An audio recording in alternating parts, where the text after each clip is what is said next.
So between May 13th and June 2nd, Ghana's under-17 will be involved in the under-17 Afcon in Morocco.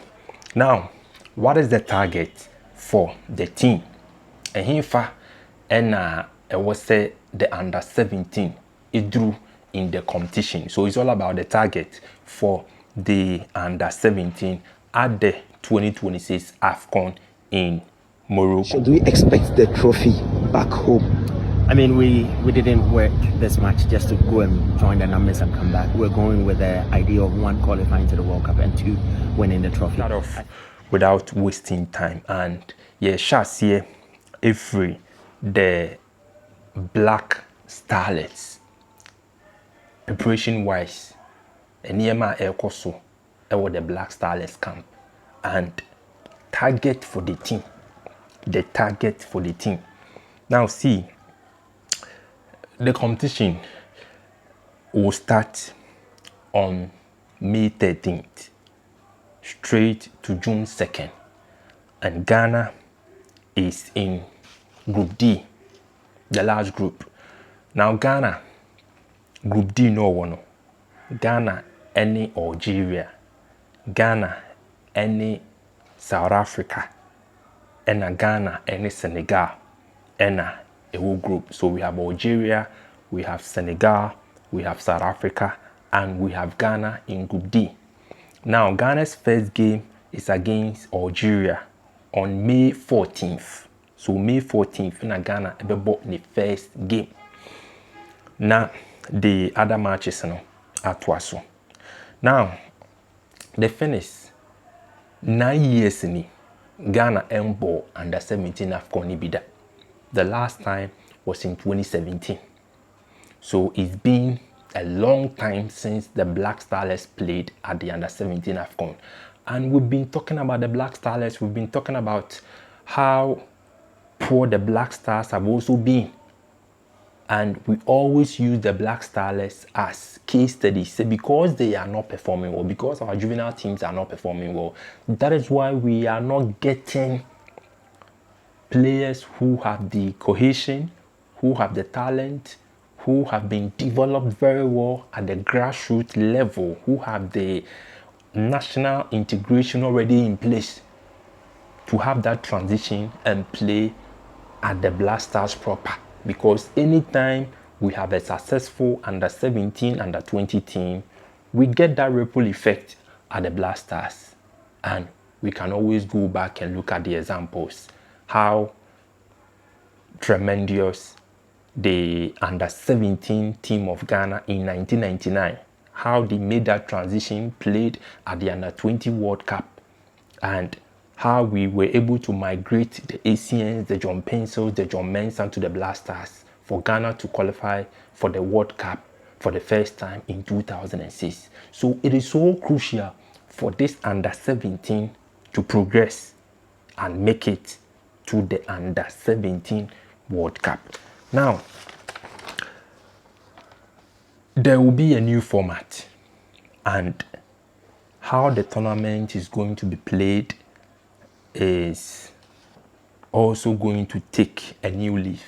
This time round, the teams will play, apart from the opening match and the semi-final and the final match, the rest of the matches will be played at the Mohammed VI Sports Complex. That is where the rest of the matches will be played, at the Mohammed VI Sports Complex. So for the opening match, the semi-final and the final match, it will be played at a different venue, but the rest of the group stage matches will be played at the Mohammed VI Sports Complex. Now, two countries that will top the various groups. So we have 4 groups. So the first 2 will qualify automatically to the World Cup, and the best third place countries 2 will be selected. So we have 10 countries qualifying for the under-17 World Cup, and Ghana must not miss out from the countries that will play at the under-17 World Cup. Now, what is the update on preparation? We have to go back and look at how the Black Starlets qualified for the under-17 Afcon. And like I said earlier, 9 years in it, we've not played at the under-17 Afcon. We saw how close Lai Kingston's team came to qualifying to the under-17 Afcon. That was, I think, 2 years ago. That champagne football against Cote d'Ivoire in our opening match. But the rest of our matches, it didn't really go smooth for the Black Starlets, and eventually we missed out on qualification. This time round, we have Dr. Prosper Nateogum and Coach Kweku Ajeman, Nana Kweku Ajeman, at the Wafu Zone B during the qualifiers. We struggled. In our first game against Togo, we drew. We lost to Ivory Coast in our second game, so we needed to win our last game, which was against Niger. And we went on and on to the finals. Lost the finals, but we came second, and that gave us the qualification status. So since then, 21 players were in camp. The 21 players that played at the Wafu Zone B qualifiers, and Coach Dr. Prosper Nateogum came out with, I'm sure it has to do with an agenda from the FA. They thought it wise that they will need new talent to beef up the team. So the opportunity was made. So new players were invited to Pram Pram to justify for their inclusion in the team. So 34 players were invited. 7 weeks of thorough assessment and training. 23 players were eventually selected out of the 34 to join the 21 players. So in total, we have 44 players in camp at the moment. They've played series of friendly matches against Division 1 sides, against Premier League side. They played against Nagot, they won. Against Atram Division, they won. Against even Samates, they won. Against Golden Kicks, I think they lost that game. Recently, they played against True Life. They won by 4-2. Joseph Nabi, the skipper, scored in that game. Gavi Robinho also scored, and one Yeboah also scored in that game. That was the last time they were involved in a friendly match, and that was a 4-2 win over True Life. So they've been that active, and they've been in camp for a good period of time. So we are expecting them to go there and deliver. We'll be looking at the assistant coach, who is Nana Kweku Ajeman, and he was very emphatic that they are going to the tournament to win the ultimate trophy.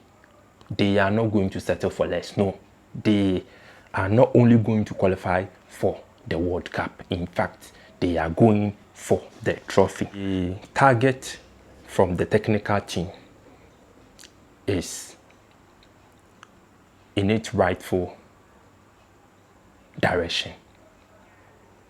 First of all, Ghana is not immune when it comes to under-17 football.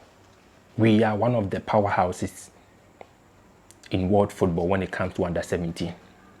So it is good that the coaches, the technical team, have decided that they are going for the trophy. And it means the players must be on the same page with the coaches.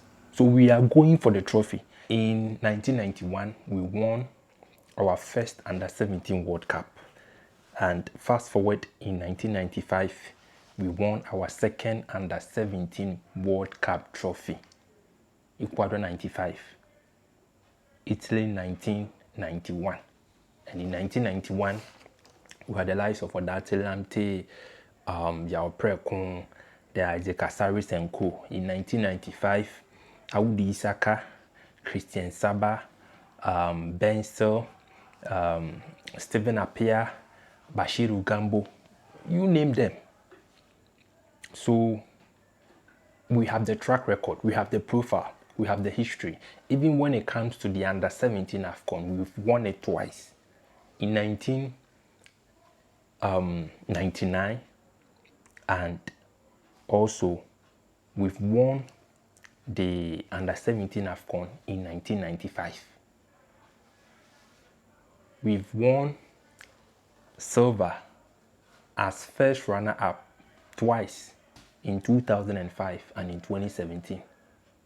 And in 1997, we came third at the under-17 Afcon, and also in 2007, we came third. So we have the history, just that recently, for close to 9 years, we've not been involved in the under-17 Afcon.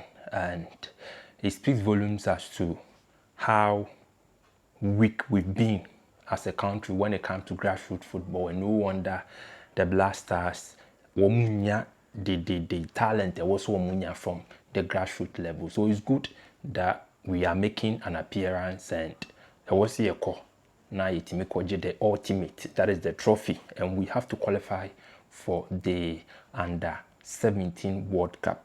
We can only sit here and wish the team. I always use we because menemo any didn't come on. So we can only sit here and wish the team the very best of luck at the under-17 Afcon. And under-17, the Yenya players, so Charlie 2005, the Opukwa Germans, the Sadat Bukaris, 2007, Ransford Osei, Daniel Opare, Enoch Kofi, Glasen Awako, Charlie, under-17, even the 2017 squad. Mohamed Kudus was involved in that team. The Kudus, Eric Eya or Hinfa. Charlie. So if the under-17, if they do well, we will have that ripple effect on the under-20, the under-23, and on the Black Stars. In wrapping up, Ghana is in Group D. The tournament will commence on May 13th, will end on June 2nd. So Ghana is in Group D alongside Algeria, Senegal, and South Africa. And remember, Senegal won it, I think, in 2023. Morocco are defending champions. So first game for Ghana is against Algeria on May 14th. Second game is against Senegal on May 17th. And our last game is against South Africa on May 20th. I am hoping, I'm praying that is not going to be our last game in the tournament, but we will progress and progress to the finals and lift the ultimate trophy. Do well to subscribe to CABN Media Sports Extra on YouTube for the very best of sporting content. Have a wonderful day.